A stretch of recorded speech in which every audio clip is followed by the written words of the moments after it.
Okay, so let me just get the phone back on again, and it should be connecting.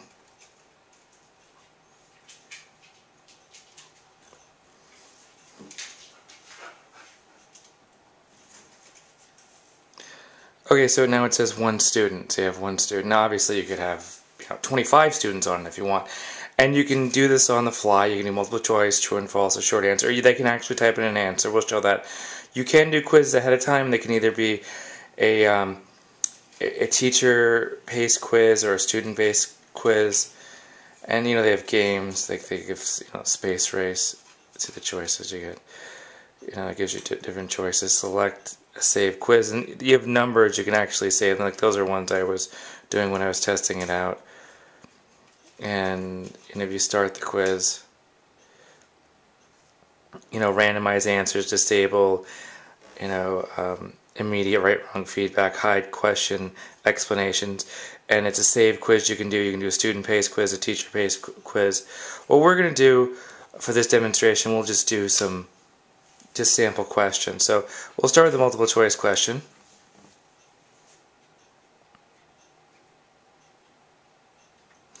And you'd obviously have to ask the question or write on the board or have some form of handouts. I'm just going to click on A, and you see you get A as the response. Now, if you had 25 students, you would get a much more interesting breakdown. And we'll go back. So we'll try a true/false question. And I'm going to go true. Now, if you put in quizzes ahead of time, it's easier to, communicate a little bit more information. So let's go back. This last one is really cool, the short answer ones.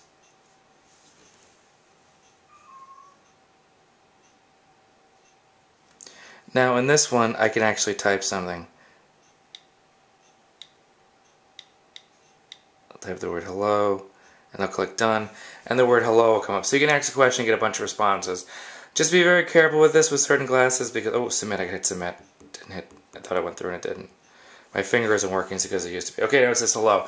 And you could have 25 students type an answer and have it say that the problem is that, well, what if someone types something inappropriate and you go and figure out who was the one who did that? But it's still pretty cool that you can do that, so I would be careful with certain classes doing that. And you can share quizzes. If one person types in a quiz, they can remember the number and share it with somebody else. And here they have managed quizzes and other information. It is a free app. I think at some point they might charge people money. But the fact that it's web-based and you don't have problems with most networks and it's free makes this something that most people are going to want to try before they do the other ones. It's the easiest and best one to use out of all the clicker apps. So I'm going to just close this for a second and then close that one. And we're going to go to another app. Whoops, I'm going to go there. This one is called Nearpod. It's actually really a presentation app more than it is a clickers app, but I put in the category because you can ask questions. And the same thing, I have to log in a username and password.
Okay, and this one is really cool because it gives you some sample ones to test out, some sample presentation. Now you can make your own. You have to make them on the website if you make your own, and if you make a lot of them, eventually you have to pay, and it's $10 a month. But it is such a cool app. So I'm going to click on that now. Let's just start. We'll try the Shakespeare one, which is the free one they have, and I'll put launch and description. just so we can see. I'll just put my name. I'll put submit. Okay, and see that number there? That's all the students have to type in. So they click here to enter a PIN, and it's slightly annoying to have to put them all in caps.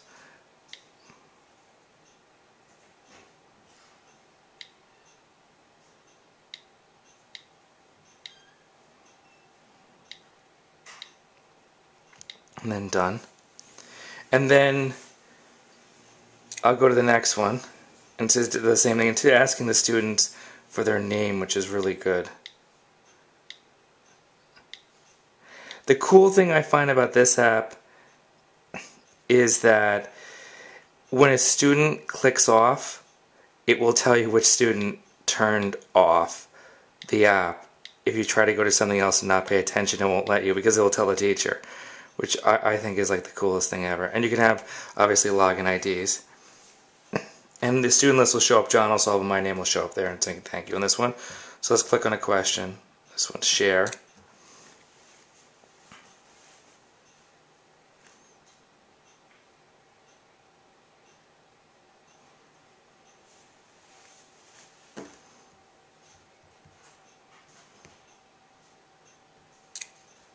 There it goes. It shared that one. And then I'll go to the next one. And I'll click on share. And it goes to the next one as well. And this one, you can see they follow along in real time. And you can go into log into the PC to manage this. But this is just really great. Everyone has an iPad. And I'll go to the next one. I'll click share. And it gives the questions. Why do you think Shakespeare is so popular? And I could type, hello into it just to show how it shows up over here, and click submit, and it has the answer and the person's name next to it, and it goes right to the teacher. Isn't that great? So I can go to the next one and click on share, and it shares it right there. Now there's some other cool features in this as well. You can share a website. So if I go www.chelmstech.net and click on go, and it'll appear eventually. There we go. And then I can click on share, and then I'll put the website over here. Now this person would have obviously free reign to do what they want with it. And this will work obviously with an iPhone or an iPad, and I can move here and it doesn't affect what they're doing. And it's a way to put everybody on the same web page at the same time. So you kind of keep everybody on the same page at the same time, which is just a really, really cool feature. And they do list other things like reports, and you can have a library where you save some of these. No, I don't want to save the presentation. And you can go on, actually online and make the presentations. You can't make them from the app. You got to go into like a PC or a Mac, whether it's a laptop or a mainframe, and actually make them. But this is just something so innovative and cool to have an entire room where everybody follows along, and when people answer, the teacher gets the exact answer. So it is kind of like a presentation / clicker app, and the name of it's called Nearpod. I highly recommend it. And there's one other that I also want to show you today as well, and that is eClicker. I'm going to click on the presenter one, and this one over here I'll click on the audience one. Now this won't work here because I'm at home on my Ethernet. It'll work. See, the numbers will come up. But if you're in a school system in a large network, what you have to do is create a peer-to-peer network, which you can do on a PC or a Macintosh actually pretty easily. We're not telling you how in this video, but in the future maybe we will. So let's go to making some questions. So I have some questions saved here, and I have this one, and what is this device? And you can send pictures. And I go to audience, and oops, I gotta go back to this one. I gotta go add to queue. One question in the queue, and I go back here and I start a live session.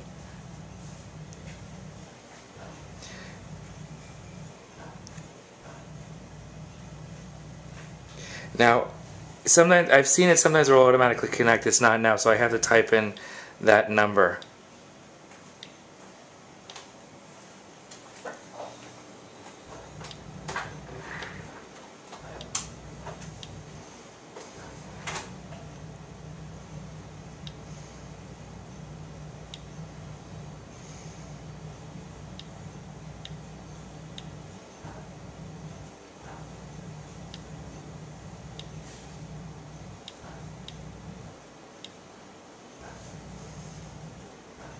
Then I have to enter my name in.